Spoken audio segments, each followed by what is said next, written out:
बिस्मिल्लाहिर्रहमानिर्रहीम। अस्सलामुअलैकुम। मैं हूं हमज़ा शुएब, आपका केमिस्ट्री टीचर। हमने प्रीवियस लेक्चर में हिस्टोरिकल बैकग्राउंड को स्टार्ट किया था कि पीरियोडिक टेबल किस तरह से वजूद में आया, कौन कौन से साइंटिस्ट थे जिन्होंने इस सिलसिले में अपनी खिदमत पेश की, और आज हम उसी को आगे कंटिन्यू करेंगे। और आज हम जिस साइंटिस्ट की कंट्रीब्यूशंस को पढ़ने जा रहे हैं वो है Dmitry Mendeleev. Mendeleev periodic table. Mendeleev was a Russian chemist and he in 1871 proposed his periodic table. He is also known as the father of modern periodic table. Mendeleev ने अपने वक़्त के 63 एलिमेंट्स को क्लासिफाई किया। Mendeleev was the first person to present the first regular periodic table. First regular periodic table का मतलब ये है कि ये वो पहला बंदा था जिसने आपको पीरियोडिक टेबल में ग्रुप्स और पीरियड्स का कॉन्सेप्ट दिया। आप लोग जानते हैं कि पीरियोडिक टेबल में जो वर्टिकल कॉलम्स होते हैं उन्हें हम ग्रुप्स कहते हैं, और जो हॉरिजॉन्टल रोज होती हैं उन्हें हम पीरियड्स कहते हैं। मेंडलीव के पीरियोडिक टेबल में ग्रुप्स की तादाद कितनी थी? 8। और पीरियड्स की तादाद कितनी थी? 12। आपको जैसा कि डायग्राम में दिखाया गया है कि मेंडलीव के पीरियोडिक टेबल में 8 ग्रुप्स थे और 12 पीरियड्स थे। आप लोग देख सकते हैं इस पिक्चर के अंदर कि मेंडलीव ने किस तरह से एलिमेंट्स को इन ग्रुप्स और पीरियड्स में अरेंज किया था। मेंडलीव ने एक लॉ प्रपोज किया जिसे हम कहते हैं मेंडलीव पीरियोडिक लॉ। यह लॉ क्या कहता है कि अगर आप एलिमेंट्स को असेंडिंग ऑर्डर यानी कि increasing order of atomic masses की बुनियाद पर अरेंज करते हैं तो आपको एलिमेंट्स की जो केमिकल प्रॉपर्टीज़ हैं वो रेगुलर इंटरवल के बाद रिपीट होती नज़र आएंगी। यहाँ पे पीरियोडिक मैनर का लफ्ज़ यूज़ हुआ है। पीरियोडिक मैनर मैंने आपको प्रीवियस लेक्चर में भी बताया था। आप इसे पीरियोडिसिटी भी कह सकते हैं, आप इसे पीरियोडिक फंक्शन भी कह सकते हैं, आप इसे पीरियोडिक बिहेवियर भी कह सकते हैं। इसके मुख्तलिफ नाम हैं, आपने इससे कंफ्यूज नहीं होना। इसका मतलब होता है कि प्रॉपर्टीज़ का रेगुलर इंटरवल्स के बाद रिपीट होना। मेंडलीव के पीरियोडिक टेबल के कुछ एडवांटेजेस भी थे। चलें अब हम इनको डिस्कस कर लेते हैं। तो हमारे पास अगली हेडिंग बनती है significance of Mendeleev periodic table. First point है हमारे पास systematic study of elements. Mendeleev ने अपने वक्त के 63 एलिमेंट्स को क्लासिफाई किया था, लेकिन उसकी क्लासिफिकेशन बाइस बनी 105 एलिमेंट्स की सिस्टमेटिक स्टडी करने का। यानी कि आप 105 एलिमेंट्स को मेंडलीव पीरियोडिक टेबल की मदद से, मेंडलीव की क्लासिफिकेशन की मदद से स्टडी कर सकते हैं। इसकी मिसाल आप कुछ यूँ ले लीजिए कि आप एक ग्रुप की स्टडी करते हैं। फ़र्ज़ करें मैं पहला ग्रुप ले लेता हूँ, मैं इसमें सोडियम या लिथियम कोई एक एलिमेंट पकड़ लेता हूँ जिसकी मैं स्टडी करता हूँ। तो उस ग्रुप में जो बकिया एलिमेंट्स होंगे उनकी प्रॉपर्टीज़ को मैं उस एक एलिमेंट की प्रॉपर्टीज़ की मदद से गेस कर सकता हूँ। अब इसका फ़ायदा क्या होगा कि आप एक एलिमेंट की प्रॉपर्टीज़ को स्टडी कर रहे हैं और जो बकिया एलिमेंट की प्रॉपर्टीज़ हैं वो इससे रिजेंबल करती हैं। तो इससे क्या होगा कि बहुत सारे एलिमेंट्स की प्रॉपर्टीज़ की स्टडी क्या हो जाएगी, रिड्यूस हो जाएगी। नेक्स्ट आ जाइए prediction of new elements. Mendeleev के पीरियोडिक टेबल में आपको कुछ गैप्स नज़र आएंगे। इन गैप्स का क्या मतलब है? मिसाल के तौर पर आपको ये गैप नज़र आ रहे होंगे जहाँ पर 44 लिखा है, यहाँ पे किसी एलिमेंट का जिक्र नहीं है। इसी तरह जहाँ पर 68 लिखा है वहाँ पर भी किसी एलिमेंट का जिक्र नहीं है। इसी तरह जहाँ पर 72 लिखा है वहाँ पर भी किसी एलिमेंट का जिक्र नहीं है। तो ये गैप्स किस चीज़ को जाहिर कर रहे हैं? ये अनडिस्कवर्ड एलिमेंट्स को रिप्रेजेंट कर रहे हैं। अब यहाँ पर मज़े की बात यह है कि उसने ये जगह तो खाली छोड़ दी थी, उसने पोजीशन तो बता दी थी, लेकिन वो जाते जाते इनकी प्रॉपर्टीज़ को भी उनकी पोजीशन के लिहाज से प्रेडिक्ट कर गया था। मिसाल के तौर पर जर्मेनियम जो उस वक्त डिस्कवर नहीं था हुआ, जर्मेनियम का एटॉमिक मास होता है 72। मेंडलीव ने इस एलिमेंट की प्रॉपर्टीज़ को प्रेडिक्ट कर दिया था, और चूंकि ये जर्मेनियम उस वक्त डिस्कवर नहीं था हुआ तो मेंडलीव ने इस एलिमेंट का नाम क्या रखा था, ईका सिलिकॉन। ईका का मतलब होता है 1। अब क्या मतलब हुआ इसका कि सिलिकॉन से एक एलिमेंट नीचे इसकी जगह बनती है, इसलिए इसका नाम इसने ईका सिलिकॉन रख दिया। अब हम मेंडलीव ने जर्मेनियम, जिसे उसने ईका सिलिकॉन का नाम दिया था, उसकी प्रिडिक्टिव प्रॉपर्टीज की बात कर लेते हैं कि उसने क्या क्या प्रॉपर्टीज प्रिडिक्ट की थी। मेंडलीव ने कहा था कि जर्मेनियम का एटॉमिक मास होता है 72। मेंडलीव ने कहा कि इसका मेल्टिंग पॉइंट होता है हाई। मेंडलीव ने कहा कि ये जब ऑक्साइड बनाएगा तो इसके ऑक्साइड का फॉर्मूला क्या होगा, EO2। ई से मुराद ईका सिलिकॉन। और इसी तरह मेंडलीव ने कहा कि ये जब क्लोरीन से रिएक्ट करेगा तो ये क्लोराइड बनाएगा और उसका फॉर्मूला क्या होगा, ECl4। और जब 1886 में क्लीमेंस विंकलर ने जर्मेनियम को डिस्कवर किया, तो जब जर्मेनियम की प्रॉपर्टीज़ को स्टडी किया गया तो इसकी प्रॉपर्टीज़ तकरीबन वही थी जो मेंडलीव ने प्रिडिक्ट की थी। मिसाल के तौर पर एटॉमिक मास इसका क्या है, 72.5। इसका मेल्टिंग पॉइंट क्या है, 1231 केल्विन। इसका ऑक्साइड का फार्मूला क्या होता है, ए की जगह पर आप GE लगा दें, GeO2।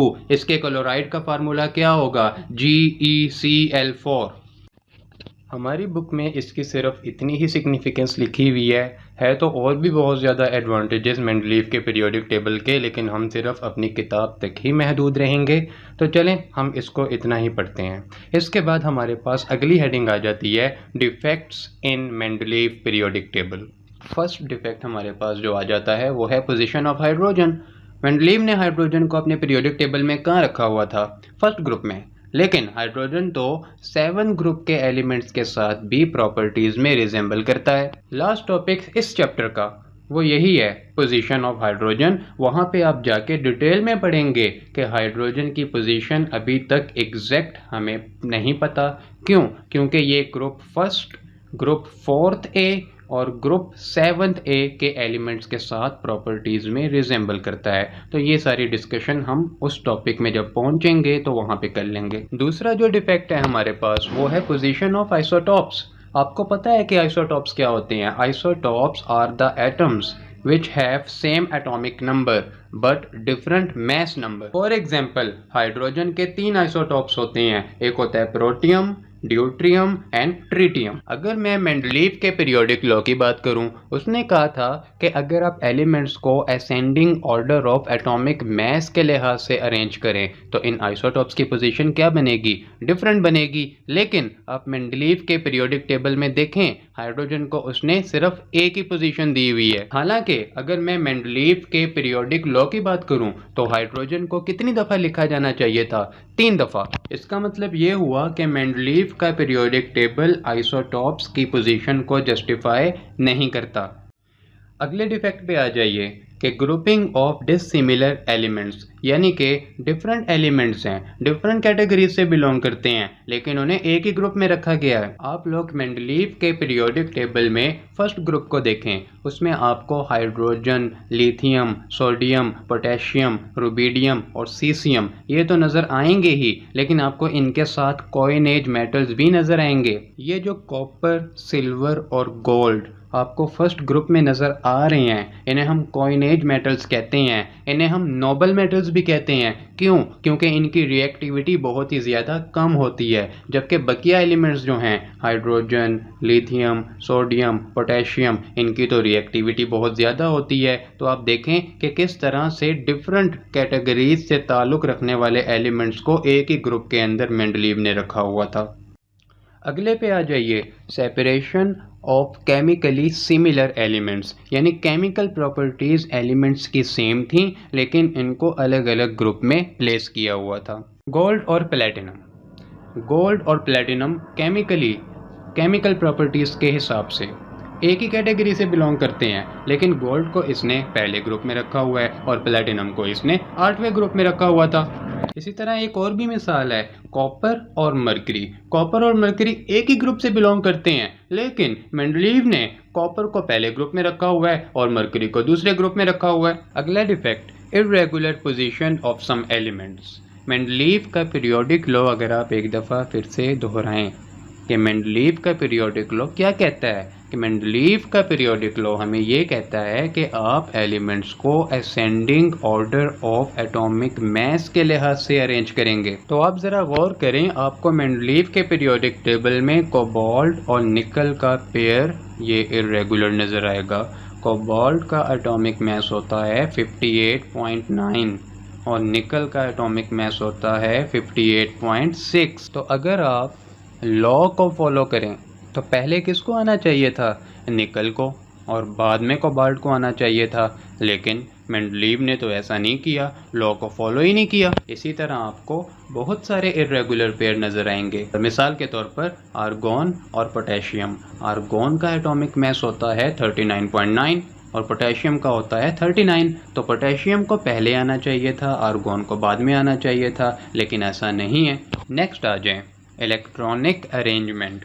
मेंडलीव का पीरियोडिक टेबल आपको इलेक्ट्रॉनिक अरेंजमेंट के बारे में कोई भी इंफॉर्मेशन नहीं देता। अगर आपसे पूछा जाए कि ऐसा क्यों है, तो जवाब बहुत ही सिंपल है कि मेंडलीव का पीरियोडिक टेबल जो है वो एटॉमिक मास के ऊपर बेस करता है। एटॉमिक मास क्या होता है, प्रोटॉन प्लस न्यूट्रॉन, इलेक्ट्रॉन का जिक्र ही नहीं है। लास्ट हमारे पास आ जाता है position of lanthanides and actinides. Mendeleev lanthanides और एक्टिनाइड्स को प्रॉपरली अपने पीरियोडिक टेबल के अंदर अरेंज नहीं कर सका, और जो बाद में डिस्कवर हुए लैंथेनाइड्स और एक्टिनाइड्स, उनके लिए हमें अरेंजमेंट करने में बहुत ही मुश्किल हुई। तो ये थे हमारे पास मेंडलीव के पीरियोडिक टेबल के डिफेक्ट्स, और इन्हीं डिफेक्ट्स को हम इम्प्रूव करेंगे तो हमारे पास आज का मौजूदा पीरियोडिक टेबल, जिसे हम कहते हैं मॉडर्न पीरियोडिक टेबल, वो बन जाता है। तो अब हम आगे पढ़ने जा रहे हैं इम्प्रूवमेंट्स इन मेंडलीव पीरियोडिक टेबल। सबसे पहली और ज़बरदस्त इम्प्रूवमेंट जो मेंडलीव के पीरियोडिक टेबल में की गई है वो है एटॉमिक नंबर। एटॉमिक नंबर को डिस्कवर करने वाला कौन था, मोज़ले। मोज़ले ने 1911 में एटॉमिक नंबर को डिस्कवर किया, और उसने ये भी डिस्कवर किया, उसने हमें ये भी बताया कि एटॉमिक नंबर जो है it is the more fundamental property than atomic mass. तो फिर बाद में एटॉमिक नंबर की बुनियाद पर हमने एलिमेंट्स को असेंडिंग ऑर्डर से अरेंज कर दिया रेदर देन एटॉमिक मास। अब एटॉमिक नंबर एटॉमिक मास से भी ज़्यादा फंडामेंटल प्रॉपर्टी किस तरह से है, यह समझने के लिए आपको दो बातें याद रखनी है। पहली तो ये है कि हर एलिमेंट का एटॉमिक नंबर दूसरे एलिमेंट अपने से नेक्स्ट एलिमेंट से कितना डिफ़र करता है, बाय यूनिटी डिफ़र करता है। और दूसरा पॉइंट ये है कि it is fixed for each element.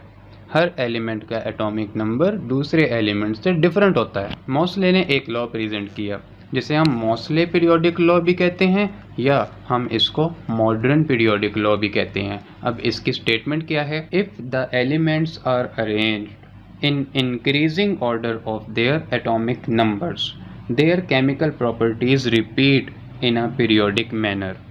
I hope कि अब तो आपको यह स्टेटमेंट समझ आ ही गई होगी। और एक बात याद रखिएगा कि एलिमेंट्स की आइडेंटिटी कौन सी चीज़ करती है, उसका atomic number. Number 2, extra group.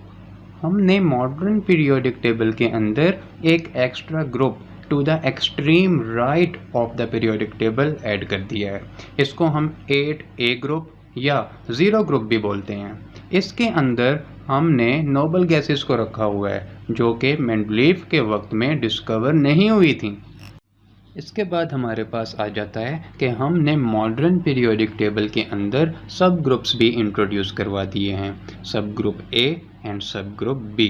आप लोग देख सकते हैं कि मॉडर्न पीरियोडिक टेबल के दरमियान में सेंटर पे करके आपको बी सब ग्रुप वाले सारे के सारे ग्रुप्स नज़र आ रहे होंगे। इसी तरह इसके अलावा लेफ़्ट साइड पर फर्स्ट ए, सेकंड ए और राइट साइड पर थर्ड ए, फोर्थ ए आपको ये सारा कुछ नज़र आ रहा होगा। अब इसका क्या फ़ायदा हुआ, आप लोग अभी पीछे पढ़कर आए हैं कि मेंडलीव ने डिसिमिलर एलिमेंट्स को एक ही ग्रुप के अंदर प्लेस कर दिया था। जैसा कि पहले ग्रुप की बात कर लें कि हाइड्रोजन, लिथियम, सोडियम और पोटेशियम, इनके साथ इसने कोऑर्डिनेट मेटल्स को भी रख दिया था। मॉडर्न पीरियोडिक टेबल में एक नज़र देखें कि हमने कोऑर्डिनेट मेटल्स इनको अलग करके हमने फर्स्ट बी ग्रुप में सेपरेट करके रख दिया। इसी तरह और भी बहुत सारी इम्प्रूवमेंट्स हैं, लेकिन हमारी किताब में सिर्फ इतनी ही बताई हुई हैं, तो हम भी सिर्फ इतनी ही पर अपना लेक्चर ख़त्म कर देते हैं। अल्लाह ताला से दुआ है कि वो आप पर अपना फ़ज़ल, अपना रहम, अपना करम फरमाए। अस्सलामु अलैकुम वरहमतुल्लाहि वबरकातुहू।